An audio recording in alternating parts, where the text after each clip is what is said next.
From that day forward, something subtle shifted between them. Philip didn't push, and Charity didn't run. He simply invited her to share quiet moments filled with soft silences and the calm rustle of wind through flowers. Sometimes they spoke, sometimes they didn't. But there was peace in the stillness, a kind neither of them had known in a long time. Charity began noticing things she hadn't before. How gently Philip spoke, how attentively he listened even though he couldn't see. He remembered every word she said, every little detail she shared, as if her voice painted pictures he kept close to his heart. For the first time in her life, someone saw her without needing eyes. Slowly, her fear began to ease. One afternoon, as they sat under the trees, she found herself laughing, genuinely, freely. Philip turned his face toward her at the sound, smiling softly. "That's the first time I've heard you laugh," he said. "It's beautiful." Charity looked down, shyly brushing her hand against her dress. "It's the first time I've felt like laughing in a long time," she admitted. The days stretched into weeks. Charity no longer ate alone or walked with her head low. She started tending the garden, arranging flowers in vases, humming quietly as she moved through the house. Her presence began to light the place, though she didn't know it. Philip could feel the warmth in her voice, the life returning to her step. And Charity, slowly but surely, began to feel safe. Back in the village, things were falling apart. Judith's dreams of riches had vanished like smoke. Rumors spread fast, how she rejected a wealthy suitor in front of the whole community. The very neighbors who once praised her now whispered behind her back. Judith became bitter, snapping at everyone, blaming her parents for not warning her about Philip's blindness. Her mother grew restless, and her father angry. The money they had taken was long spent, and there was no one left to help. Meanwhile, in the city, Philip and Charity continued to grow closer. One evening, as the sky turned gold and shadows stretched across the garden, Philip reached for Charity's hand. She hesitated only for a moment before placing hers in his. "I may never see your face," he said softly, "but I know your soul. And it's the most beautiful thing I've ever known." Tears welled in Charity's eyes.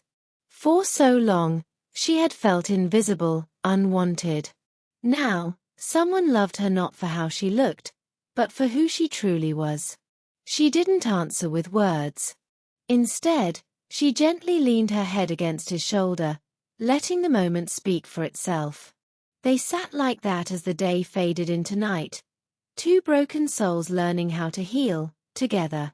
Other times, Philip would speak of simple things, how the roses were planted, how the sun warmed his skin, how the birds began their songs at dawn. Charity found herself smiling more. She no longer stayed hidden in her room. She began helping in the kitchen, greeting the guards and maids with a gentle good morning. She laughed once, then again, and again. Philip noticed the change. He could feel her heart slowly unfolding, like a flower that had been buried in darkness for too long. One evening, about a month later, they sat together in the garden beneath a sky full of stars. Philip turned to her and asked softly, "How are you feeling now?" Charity looked at him, her voice steady. "Better. Much better." He smiled, a quiet joy in his face. "That makes me happy." She lowered her gaze, then whispered, "You've been kind to me. You deserve kindness." He replied gently, "And you deserve peace." There was a pause before she added, "You're different. I don't know how or why, but I feel safe with you. It's strange. I never thought I'd say this, but I think I'm beginning to love you." Philip's heart raced. He wanted to leap, to dance, to cry out in joy, but he stayed calm. He simply held her hand and whispered, "Thank you." That night, he couldn't sleep. He lay in bed with his hands behind his head, replaying her words again and again. She's beginning to love me. But then a weight settled in his chest. She doesn't know the full truth. He stood and walked to the window, the moon casting silver light across the garden. She deserves to know everything. The next morning, he asked Charity to take a walk with him to the private garden behind the mansion. It was quiet, peaceful, just the two of them. They sat on a stone bench. Philip took a deep breath. "Charity." "Yes," she replied, looking at him with gentle eyes. "There's something I must tell you." Her face grew still. "What is it?" "I've kept it from you for weeks. I didn't mean to lie, but I needed to be sure of something." "You're scaring me," she said, her voice suddenly wary. Philip slowly removed his sunglasses. Charity stared in silence. Then, he opened his eyes, clear, bright, and very much alive. She gasped and stepped back. "Your eyes. You can see." Philip nodded. She stood up, her hands trembling. "All this time. You were never blind." "I was," he said quickly. "But I recovered. I kept it a secret because I didn't want people to love me for my money or my looks. I wanted someone to see me for who I truly am." Charity's voice cracked. "Why me? Why lie to me?" "Because," he said, rising slowly, "the first time I heard your voice, the way you treated me, with quiet respect, I knew you were different. But I had to know if your heart would still accept me if I had nothing. No wealth, no sight. Just me." Charity turned away, confused, hurt, and angry all at once. "You lied to me," she whispered. "I know," Philip said gently. "And I'm sorry. I was protecting my heart." Tears welled up in her eyes and rolled down her cheeks. Philip moved closer. "But now I want to give you my truth. All of it. I'm not asking you to forgive me today. I just ask, please, don't walk away." She didn't speak. She sat back down, covering her face with her hands. Philip sat beside her, silent. Minutes passed. Then, she spoke softly. "You really hurt me." "I know," he whispered. "But," she continued, her voice trembling, "I've also never known peace like this." He turned to her slowly. She wiped her tears and looked into his eyes. "You didn't just protect your heart," she said. "You protected mine too, even if I didn't understand it then." Philip reached out, holding her hand gently. "Does that mean you forgive me?" She looked at him long and hard, then nodded slowly. "Yes, I forgive you." Philip's heart swelled with relief. But then she added, "Next time, tell me everything. Love does not hide." He smiled, deeply moved. "You have my word." And in that quiet garden beneath the rising sun, two broken hearts finally began to mend. Back in the village, however, the air buzzed with gossip. A woman who had just returned from the city, where she visited her cousin working as a cleaner in Philip's mansion, sat at a local pepper soup joint and spoke loudly. "That billionaire who came for Judith, the one they said was blind? He's not. The man can see." All eyes turned to her. "Are you sure?" someone asked. "I'm telling you what I saw," she declared. "He walks around like nothing ever happened. I even saw him drive a car." By evening, the entire village had heard. But it struck hardest when the news reached Judith. She was lying on her bed, staring blankly at the ceiling, when her friend Rita burst in without knocking. "Judith! Judith!" she shouted. Judith sat up, startled. "What is it? Why are you shouting?" Rita shut the door, her voice trembling with urgency. "It's about Philip." Judith's eyes narrowed. What about him? Rita leaned close. They say he's not blind. He can see. Judith blinked, stunned. What? It's true, Rita nodded quickly. He was pretending. It was all a test. Judith stood slowly, her legs shaky. You mean, all this time? Yes. Rita said. He walks, talks, drives, like a normal man. I just came from the market. That's the only thing people are talking about. Judith's face turned pale. Her breath came in quick gasps. Oh my God, oh my God. Just then, her mother entered. What's going on? Judith turned to her. Mama, Philip's not blind. He can see. Her mother screamed, Blood of Jesus. Judith burst into tears. I rejected a billionaire. I insulted him, called him useless. And now everyone's laughing at me. Her mother rushed to her side. No, no. We can't let this happen. That man must come back to us. We must fix this. We can't lose such a blessing. Judith wiped her tears. But how? He hates me. Her mother lowered her voice. Apologize. Cry if you must. Call him. Say you were confused. Tell him you miss him. If you want to win, you must fight smart. Judith grabbed her phone and dialed Philip's number. It rang. He answered. Hello? His voice came. Philip. It's me. Judith. Please don't hang up. Silence. I just wanted to say. I'm sorry. That day, I didn't mean what I said. I was confused. I didn't know how to handle everything. But I miss you. I still care. Another silence. Then Philip spoke, cold and firm. You miss my money. No. You didn't care when I needed someone, he said. You only came back because of what you heard. That's not true, she whispered. You mocked me, he said. In front of your family. In front of everyone. You wanted to marry a rich man, not a blind one. Now you want to reap where you did not sow. Judith bit back tears. Please don't say that. You're a gold digger, he said without emotion. And I want nothing to do with you. Stay away from me.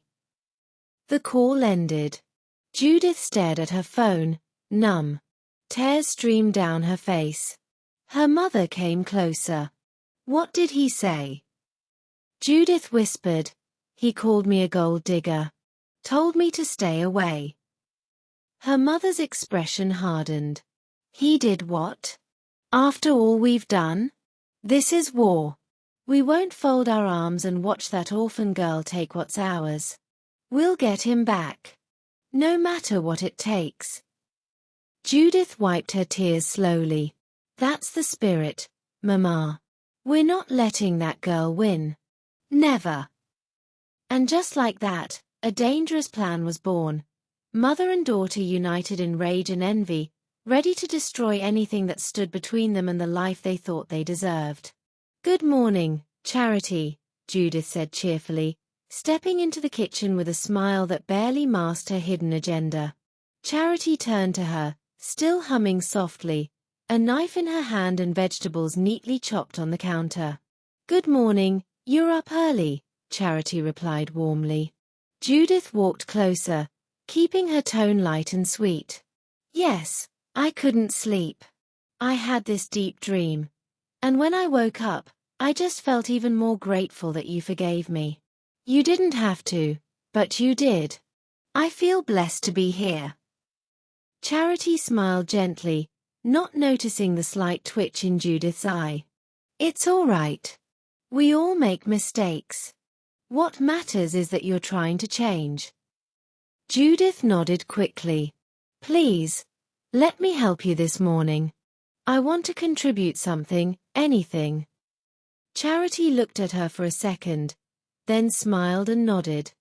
Okay, you can help me slice the tomatoes. The knife is right there. Judith picked up the knife and began slicing slowly, watching Charity closely. She waited, biding her time, then said softly, Charity, I was thinking, maybe I could cook one meal before I leave. Something simple. Maybe a surprise for you and Philip. It's the least I can do. Charity chuckled. Judith, you don't need to impress anyone. But if it makes you feel better, why not? Judith smiled brightly, hiding her delight. Thank you. I promise it'll be something small and special. Later that afternoon, Charity stepped out to run a quick errand, leaving Judith alone in the kitchen. Her hands trembled slightly as she pulled out the black leather pouch. She opened it carefully, her eyes glinting with anticipation. Just a pinch, she whispered to herself, glancing at the pot of soup on the stove. Just enough to bind his heart to mine. She dipped her fingers into the pouch and sprinkled the dark powder into the food. It dissolved instantly, leaving no trace. She stirred the soup gently, then tasted a tiny bit, pretending to adjust the salt. When she heard the front door open, she quickly hid the pouch deep in her handbag and resumed her innocent act. Charity returned, holding a small shopping bag. Judith, you already cooking? Judith smiled brightly. Yes. I hope you don't mind. It's a little something from my heart. Charity set the bag down. Not at all. It smells really nice. I'm sure Philip will love it. Judith smiled wider but said nothing. Later that evening, they sat at the dining table again. Philip tasted the soup quietly. This is different, he said. Judith watched him eagerly. Good different, I hope. He nodded slightly. Yes. It's nice. Judith's heart danced. In her mind, the charm had started working. But as the hours passed, something strange began to happen. Philip sat in the living room later that night, rubbing his temples. His head hurt, and his chest felt heavy. He stood and walked to the kitchen to get water but stumbled slightly. Charity rushed in. Are you okay? She asked, holding his arm. He nodded, though his voice was low. I just feel a little off. Maybe I'm tired. Charity helped him to the couch. He rested his head back, breathing deeply. Judith peeked from the hallway, her smile slowly fading. This wasn't what she expected. By midnight, Philip was tossing and turning in bed, drenched in sweat. Charity was frightened. Philip, should I call a doctor? He opened his eyes slowly. No. I'll be fine. Down the hall, Judith sat on the edge of her bed, holding the pouch again. Her fingers trembled. Why is this happening? It was just a pinch, she whispered. Suddenly, her phone rang. It was her mother. She picked it quickly. Mama, something's wrong. What do you mean? Her mother asked. I gave him the charm, just like he said. But Philip isn't falling for me. He's sick. Very sick. There was silence on the other end. Then her mother spoke carefully. Did you use exactly a pinch? Yes, maybe a little more, Judith confessed, panic rising in her chest. You fool, her mother shouted. He warned you not to overdo it. Judith began to cry, her voice shaking. What if something happens to him, Mama? What if he dies? Then everything will be ruined, her mother snapped. You need to fix this. Go back to that native doctor and tell him what happened. Judith hung up and buried her face in her hands. In the darkness of her guest room, the weight of her actions began to press on her soul. She had crossed a line, and there was no going back. God is the one who gives the grace to forgive. Come, help me arrange the plates, Charity said. Judith quickly moved closer and began assisting her. As Charity went to wash the rice, Judith's heart began to race. This is my chance, she thought. She glanced at the living room. Philip wasn't there yet.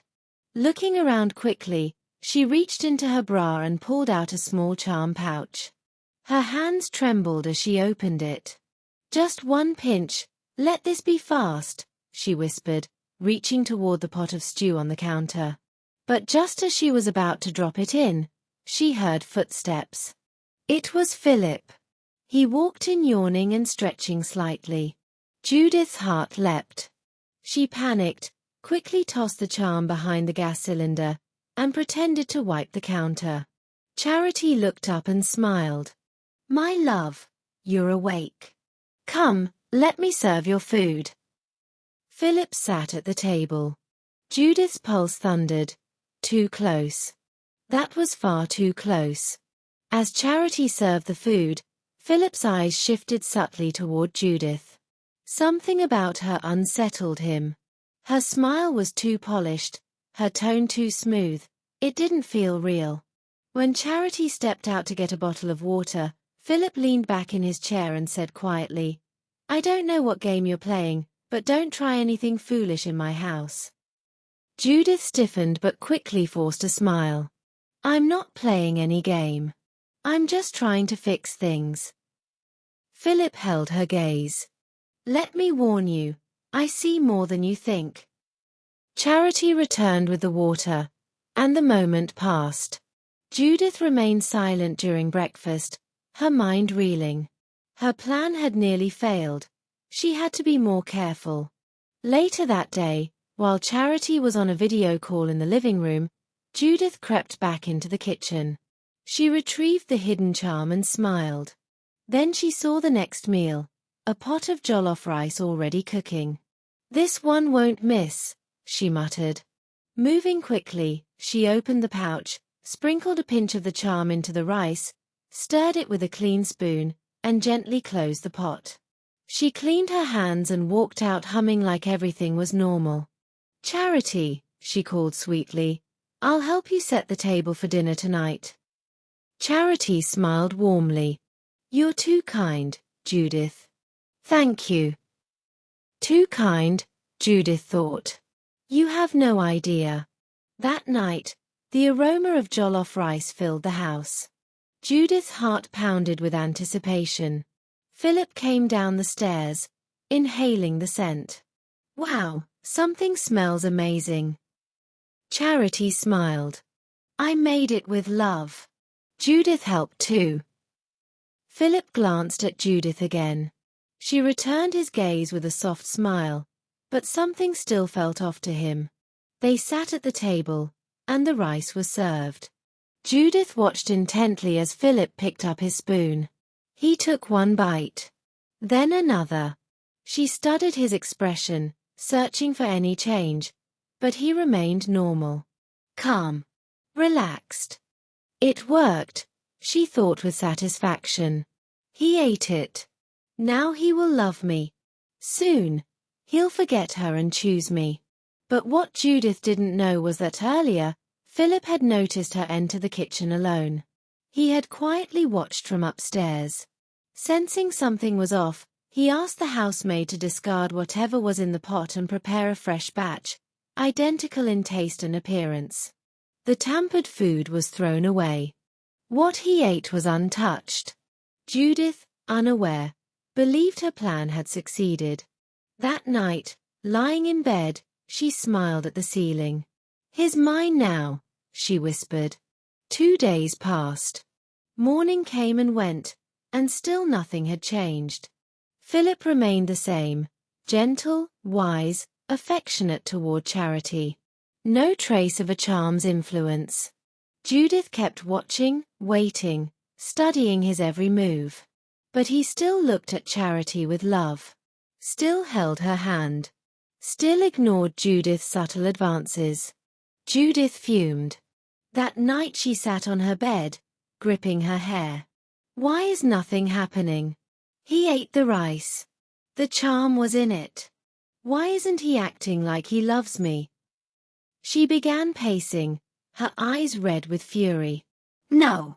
I can't wait any longer. I'll finish this today. I'll pour everything. He must love me by force.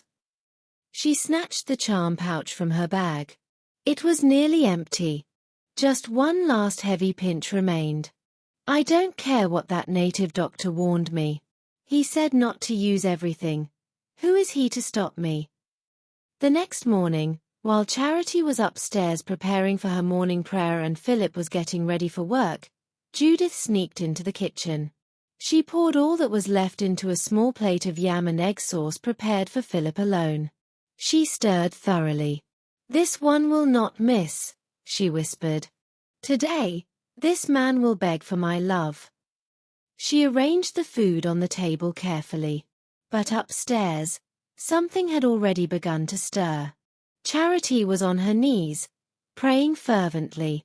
Lord, I don't know what the enemy is planning, but I stand on your word and cancel every evil agenda. I cover this house with the blood of Jesus. Her voice rose with intensity. Every strange woman, every power of darkness, every food cooked with evil, Lord, it will not touch my husband. Let fire fall. Expose the wicked. Suddenly, the air shifted. Wind swirled within the room. Angels stood guard. Charity's voice thundered with power. Downstairs, Judith was still smiling as she poured juice beside the poisoned food. Then, out of nowhere, a force like lightning struck her head. She screamed, dropping the glass and collapsing onto the floor. She clutched her head, shrieking louder. Fire! My head! It's burning! She rolled on the floor, knocking over chairs, crying uncontrollably. Hearing the commotion, Charity ran down the stairs and stopped in shock. Jesus! Philip came rushing down, dressed for work. What's going on? Judith, still screaming, suddenly stood and pointed at him. I did it. I put charm in your food. I wanted you to leave her. I wanted you to love me. She screamed again, tore at her clothes, her hair wild, her voice hysterical. I poured everything. The native doctor warned me, but I didn't care. I wanted you. I wanted this house, this life. Charity dropped to her knees, tears flooding her eyes. Oh God! Philip's face hardened with fury. He turned to Charity. I warned you, babe, he said, voice low. I told you this girl was a devil. I told you not to trust her. Charity trembled. I'm sorry. I didn't know it would go this far. I thought she had changed. Judith screamed again and bolted outside, barefoot, into the street. Fire! My head! Don't touch me! He's mine! Give him to me! Passers-by stared in shock. Is that not Judith? What happened to her? She rolled on the ground, tearing at her hair, shouting strange things. Inside the mansion, Philip sank into a chair. Charity knelt in front of him, sobbing. I'm sorry. I was wrong. I let pity blind me. Please forgive me. Philip gently lifted her. I forgive you, he said softly. But next time, protect your heart. Not everyone deserves your kindness. Charity nodded, wiping her tears. They embraced, hearts steady again, covered by divine protection. Back in the village, the news spread quickly. Judith had run mad. She confessed everything in the streets. Her mother sat outside when she heard. A neighbor rushed to her, breathless. Mama Judith, your daughter has gone mad in the city. She used charms on that billionaire. Before the woman could finish, Judith's mother jumped up. Lies. My daughter cannot go mad. Philip used her for rituals. I knew it. She stormed inside. They think I'll keep quiet. Never. I'll deal with that native doctor. He gave her fake charm. Her husband emerged from the bedroom. Where are you going? To that wicked man. He ruined my daughter. Enough, her husband snapped. She froze. What did you say? I said enough. Look at what your wickedness has caused. I never liked Charity, but this time, I'm done hating her. She did nothing wrong. Your daughter and your advice caused this. You're against me now, she shouted. I'm against evil, he roared and walked away. Still furious, she grabbed her bag and made her way into the forest. The wind rustled the leaves as she reached the native doctor's shrine. He sat quietly, burning herbs. She didn't greet him. You wicked old fool, she shouted. You gave my daughter fake charms. Now she's mad. The native doctor looked up calmly. Control your tongue. You failed. She was supposed to marry a billionaire. I warned you not to use everything, he replied. But you were greedy. Shut up, you disgrace. Suddenly, the wind howled. Leaves swirled. The sky darkened. Thunder cracked. She screamed and fell to the ground, clutching her head. My head. Fire. It's burning. Snakes. Snakes are biting me. The native doctor sat back. Let her go. Her reward has come. She jumped up and ran back to the village, barefoot, hair flying, screaming. Forgive me, Philip. Charity. I didn't know. Fire. Forgive me. Villagers gathered. Is that not Judith's mother? She too has gone mad. And just like that, the evil born from a single lie ended in ruin. Charity and Philip were safe, wrapped in peace, shielded by grace, and protected by God. Dear viewers, what did you take from this story? We'd love to hear your thoughts in the comments. If you enjoyed this tale, give us a thumbs up, share with friends, and subscribe. Don't forget to turn on notifications so you never miss a new episode. Stay blessed.